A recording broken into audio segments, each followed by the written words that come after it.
Alright, from lecture 4 through to about lecture 9 we're going to deal with the planning processes. We start with scope management. This lecture is broken up into two parts. Part A is the requirements matrix and defining scope and the scope statement. In Part B we'll look at the work breakdown structure.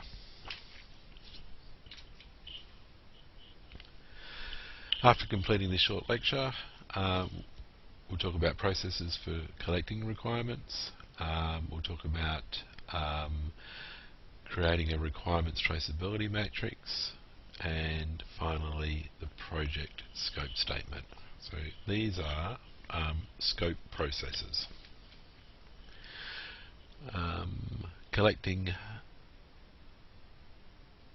So actually the scope planning processes fall into these categories.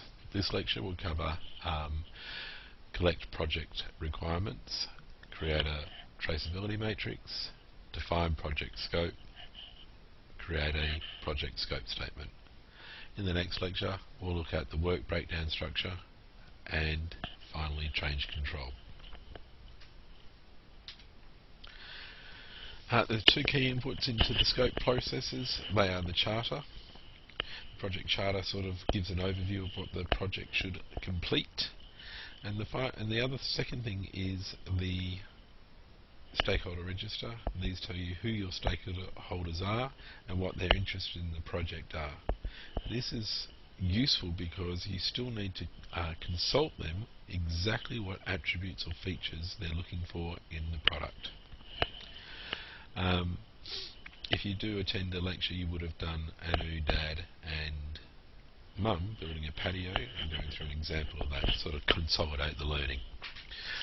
However, we'll just race through, seeing you're online, and there are a number of processes and a number of outputs. Planning the scope management is basically deciding within your team how you'll go about doing the subsequent steps that you see on the diagram. So your scope management plan is how you will collect requirements, define scope, create a WBS and perform integrated change control. Our requirements are collected from stakeholders, so you use your stakeholder register.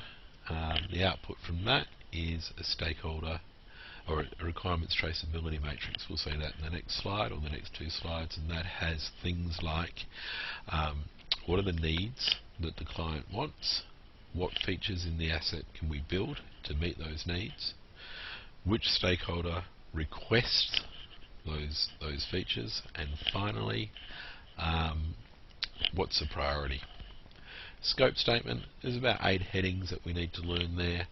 We'll see that in the last slide of this lecture. So you're looking for about 8 headings. Scope overview, constraints, risks, deliverables and acceptance criteria. Wait till we get to the last slide. WBS we deal with in the subsequent lecture, and performing integrated change control we'll deal with in the subsequent lecture. Scope management, you've got to, the key idea of this is that we have a product, an asset, a bridge, an IT service, some sort of business change, a new shop, a business idea. We have something that we need to build. That's our product. So the scope is what is required to build that product. But then we have to manage that process. We need to have weekly meetings, there's going to be status reports, there will be stakeholder meetings, there will be websites to be built, there will be intranet sites to manage communication. There will be all sorts of things. That's our project scope. So the total scope, the things that we need to consider when we're looking at our project is what will the bridge look like, what does it require, and finally how will we go about managing the multidisciplinary team and stakeholders to make sure that we deliver that bridge. Total scope, product scope plus project scope. Requirements means you go back to your stakeholders and basically say, why do we want this? What sorts of features are you looking from this particular asset? The requirements matrix asks the stakeholders to say what business needs, what are they trying to achieve out of it. The example we used in the lecture was a patio. One of the requirements was shelter from the sun. The feature that was built was a shade cloth. That sort of idea. Here's the matrix. We're trying to get something that's traceable so we can go back to and say, have we delivered on this business need? So in consultation with your stakeholders, you decide what are the business needs that are required, what are the attributes of the asset that will deliver those, which stakeholder or stakeholders does it affect, and what priority it has. Because if you remember the triangle from the first lecture, is that we've got there will be a trade-off between scope, cost and time. And if we need to limit our scope, then using this traceability matrix tells us, what features are nice to haves and what features are essential. We use those priorities to rank the attributes or the features of the product that we're looking for. Once you've got your traceability matrix, you can then look at defining scope. Defining scope is the process of developing a detailed description of the project and the product. So remember, there's two parts, project scope and the product scope. Essentially, when we get to do the WBS and the WBS dictionary, all the other planning documents rest upon those. So what we want to build helps us decide when we're going to do it, who we require, what communication might be needed to be undertaken, what are the risks involved. So the scope really is the basis. This is the first thing you do in the planning stage. You work out what are the details, how do we go about delivering it. The other important thing about having a defined scope, it avoids scope creep. We talked about that earlier on in the initiation phase, our charter. If we're very clear on what the boundary of the scope, what is in the scope, what's out of scope, that just stops the idea of, oh no, we should have this or we should have that. So scope creep is one of the things that we can use a clear definition of scope to avoid. So what do we do about it? We identify what are the deliverables, what are the acceptance criteria for those deliverables. The project boundaries is what is in scope, what is out of scope. For example, with the patio that we did in class, we talked about the paving was in scope, but including a barbecue or the landscaping around the patio was not in scope. And finally, we create a scope definition, which is a paragraph to describe what's being built. So a scope statement has the following headings. What is the objective of the project? So it's almost like the charter again. A short description of scope. What are the requirements? What does the asset need to achieve? And you can get those from your traceability matrix. Boundaries. Basically, you just put in what is not included in the scope. What are the boundaries? What's in? What's out?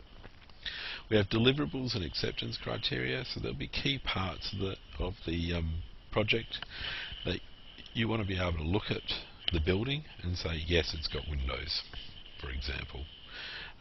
Constraints and assumptions we covered in the class.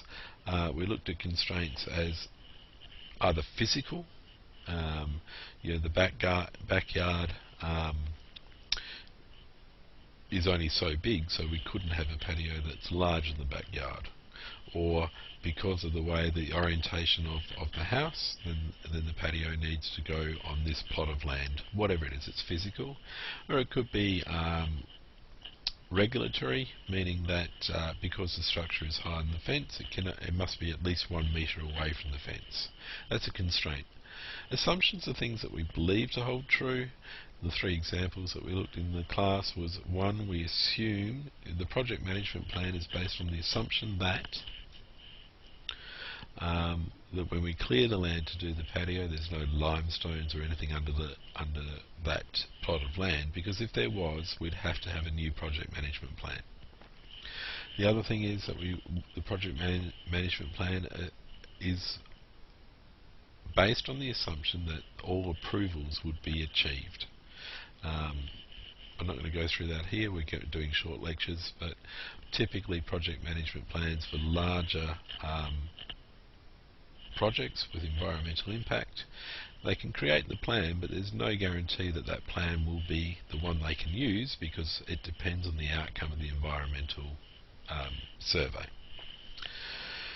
And finally, things that we believe to hold true but may not. So assumptions are things that we believe to hold true, and in which case, for the example we gave, that all materials could be sourced readily by Anu and his dad, but it's possible they don't hold true, in which case they come out of the assumption bucket and into the risk bucket. So you might hear this in any decision making, we need to challenge the assumptions. The things that we believe to hold true that will work for this project, and we don't need to worry about it, we don't need to manage it. If we test that assumption and we do, we find that there is a possibility that what we thought would hold true isn't, it comes out of that assumption bucket and into the risk bucket, where we have a series of procedures for managing, mitigating, transferring risk. Okay, that covers scope. So we had two parts. The definition of scope went into two phases actually.